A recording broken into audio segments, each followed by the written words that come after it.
Hey, what's up, y'all? How y'all doing? This is Mitchell with FF Real Talk, and we're about to head into week 4. Week 3 was eventful, just like the first 2 weeks, where it was costly injuries and some big play from some unexpected people and some not so good play from people that you drafted early.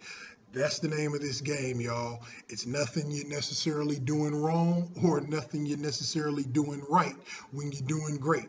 This game is like poker, except for the fact all the cards are showing. It's still a big amount of luck. But skill does go into it, and a lot of what skill is this part of the game: waivers and trades and picking up people to add to your team. So we're about to get into who I think are the best ads for week 4. And number 1 is Tyrod Taylor. Nothing more needs to be said about this guy at this point. He's 100% legit, he's looking like.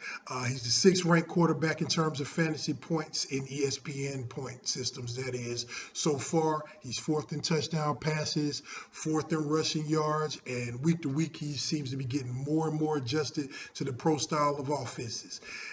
He has poise and he's fearless.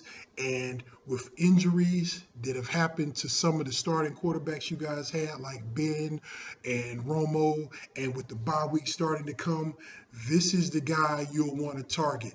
This is going to be the last week I talk to him, and it's probably going to be the last week where he's less owned than not. So this is the last chance to get in on the sweepstakes for Tyrod Taylor. It looks like he's going to be a big deal. Number 2 is Karlos Williams. LaShawn McCoy is obviously much more hurt than we anticipated. We saw it in the preseason and training camp where it was his injury. It seemed to be there, but we thought he would be ready for week 1. The little bit he's tried to play, he's obviously not right. And he's already projected to miss this week. Karlos Williams has stepped in admirably over the past 3 weeks with and limited touches too. That's the thing. He scored a touchdown in each game, and he's seen his carries double in week 3 from 6 to 12. But the craziest thing, nearly 8 yards a carry. That's unsustainable, but it's super, and it's worth mentioning. That means he's got good skill out there on his feet. And though that's unsustainable with McCoy out and likely to be out for a while, and who knows how he's going to be for the rest of the year even, because it looks like one of those types of injuries, I see Karlos Williams' numbers growing. So all McCoy owners need to do what you got to do to get him. But Williams, rather has vast standalone value. So if you can get in on getting him this week, you want to do it. Number 3, Opie Taylor himself, Andy Dalton. And in case y'all are too young and don't know, that's an Andy Griffin reference. His son, Opie, that's who he looks like to me. But Andy Dalton, I mean, what can you say? He's killing it right now, and he's got his team 3-0. He's helping lead them to that. He's ranked 2nd in fantasy points, trailing behind only 2 quarterbacks who are tied for first, which is Brady and Rodgers. He's got an outstanding touchdown interception ratio with 8-1. And the major surprise is he's doing a lot of this on the road. 2 of the 3 games have been on the road, and he's won because he's historically struggled anyway away from Paul Brown Stadium. So, like I said with Taylor, there's a number of people out right now. Andy Dalton was pretty much overlooked in all drafts unless the draft was really, really heavy, 16 team or more than that. So he's out there to be grabbed. And it's simple math. When he's doing this good, you want to take advantage of a top 5 quarterback, and he's looking like he's on pace to end. He's on pace to be in the top 5 for sure. So, but temper your expectations. This isn't going to last forever in terms of him being this good, but you can do worse, and a lot of you guys need him. So take a look at Andy Dalton if you can't get Tyrod Taylor. Number 4 is Lance Dunbar. 21 catches and far and away the best running back in terms of receptions. And he's on pace right now to even break Forte's season, record-breaking season last year. But not only that, he's tied with Jason Witten for most catches among Cowboys. So, and only 12 receivers in the league have more catches than him. They are using him a lot in the passing game, and he's on short work.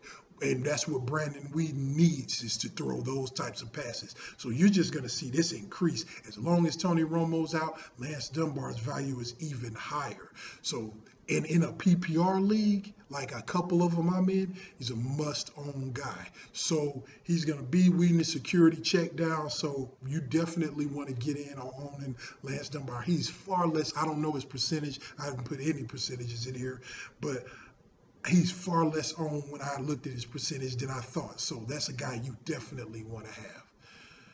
Number 5, I think that's number 5, Derek Carr. Wow. I mean, what a difference a year makes. I mean, or is it what a difference a freak of nature receiver makes? Maybe that's what it is. Carr looks night and day from his rookie campaign. He's coming off 2 back-to-back 300-plus yard games with 5 TDs over that span. And Amari Cooper's a special player, and he's only going to get better. And as long as Carr has him, the sky's the limit for what they're going to do. And maybe the critics that held him is obviously better than his brother, but the quarterback to get in last year's draft, more so than Bridgewater, more so than Blake Bortles, maybe they wanted something. But either way, just like I said about Dalton and just like I said about Taylor, all of those that are struggling at quarterback position, and many of my followers and listeners are, this guy is a nice replacement for some of the guys that you might have lost to injury, or definitely a nice permanent QB2 or excellent bye week fill-in. Number 6, Rishard Matthews. Last week, I told myself that I was going to wait one more week and see what this was about. I saw what I needed. This is now 3 straight weeks where he's been going off. And he's serving as the perfect complement, deep threat to Jarvis Landry, who's more of a slot possession guy.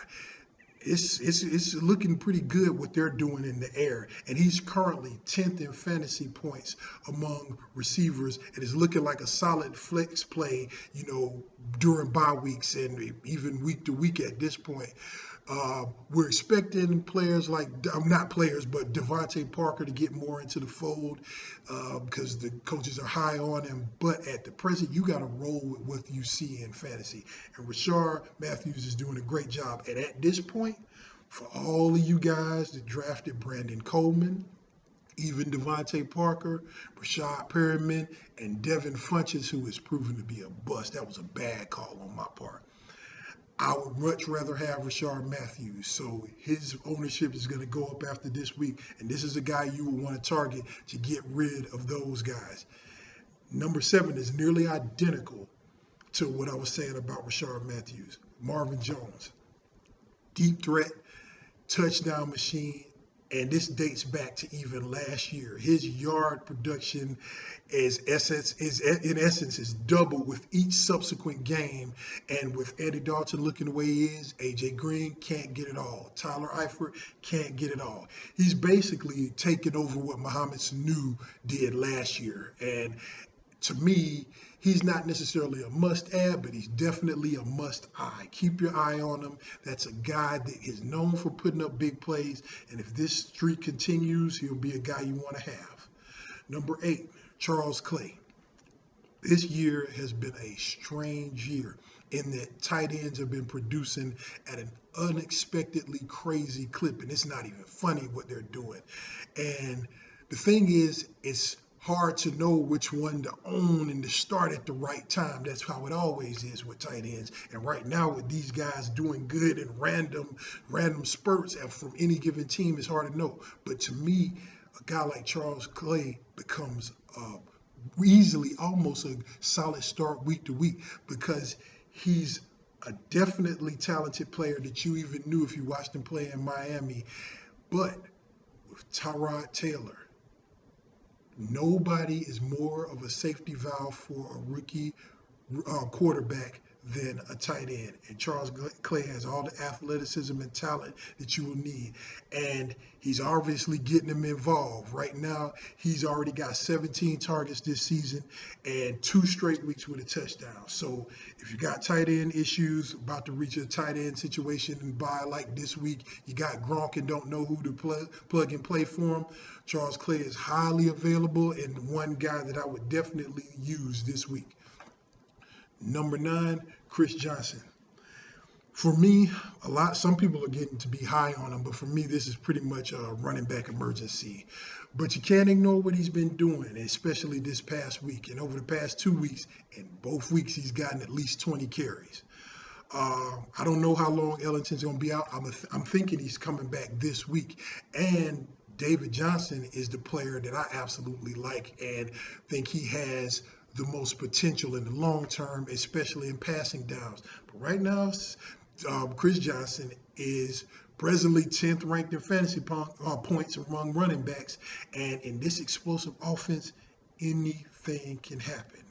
And for all you players out here, they got C.J. Anderson, Marshawn Lynch, Jeremy Hill, Justin Forsett, Jonathan Stewart, etc., all these early running backs that are disappointing you. This is one of those times where you need to squeeze a win out if you're losing. If you're like 0-3 or 1-2, you want to do a risk play that can reward you instead of sometimes some of these guys. Like right now, I wouldn't start C.J. Anderson or Marshawn Lynch for nothing. I would be hard-pressed to start Justin Forsett. I would really consider Chris Johnson over C.J. Anderson or Forsett. It's crazy because I'm more usually a start your studs guy, but they're not getting the room to run, and I don't know what's going in terms of C.J. Anderson. He's not getting the room to run with the offensive line, but with Forsett, I don't know what's happening. Baltimore's just not looking good. So, but either way, like I said, what I said earlier about Karlos Williams, I definitely play him over C.J. Anderson or Forsett. But Chris Johnson is a guy that is kind of worth an ad. So this week, it might be your last opportunity with Ellington come back, but he's an insurance guy to add. And number 10, Thomas Rawls. We were just speaking about Marshawn Lynch. Has he finally reached that level that everybody's been speculating on over the past 2 years? That level of where he's hit the wall because he's run so much, been abused so much because of his hard and fierce running style and the wear and tear that comes from it? I mean, well, Sunday, he was out of the game for 2 different injuries, 2 different ailments. And right now, we don't know how healthy he is or whether he's going to play this week. And you saw him contemplating retirement during the offseason. So he knows what's up with his body, and these little things are starting to kick in. All of that's to say, with Thomas Rawls, 16 carries and 104 yards rather. He looked good this week. And to me, he looks like the definite handcuff to Marshawn more so than Fred Jackson. Fred Jackson's not going to go anywhere. He's the known vulture, second type running back in a platoon. But Thomas Rawls looked good, and you want to keep an eye on it. So for all Lynch owners, you need to do what you got to do to have him on your team, on your bench. And for situational things, in case he doesn't play, this is a guy who may have a good role going forward. So keep an eye on him. If you don't grab him, keep an eye on him. It's definitely somebody you want to do, or somebody you want to keep an eye on, rather. And I don't have any honorable mentions today because I honestly didn't have time. This is a real busy day for me. But either way, good luck to y'all going into week 4 and going forward. If you have any questions, do as you do. Ask me on Twitter. I'm just to let y'all know right now, it's easier and more efficient if you ask me questions on Twitter as opposed to here, because I may not see them in time, or I don't always check YouTube once I post a video. But Twitter is usually all the time. But for those who ask me questions on Twitter, at the present, anywhere between midnight Sunday morning up until kickoff Sunday morning, I probably won't be able to answer your questions because I'm at work at this time, at the very present. So if you're trying to ask me last minute stuff, it might not work. Try to ask me your start sit questions or any of the questions you have before midnight Sunday morning. Do it on Saturday, Friday, or early in the week. I'll be able to get to you. I try to be as good as I can at answering questions, but do it at a more better time than at midnight Sunday, okay? Well, that's all I wanted to say, and I hope y'all enjoyed the video, and keep commenting, keep getting people to follow if you talk to people, or subscribe. If you watch and not subscribing. But till next time, we'll see you. Have a good one.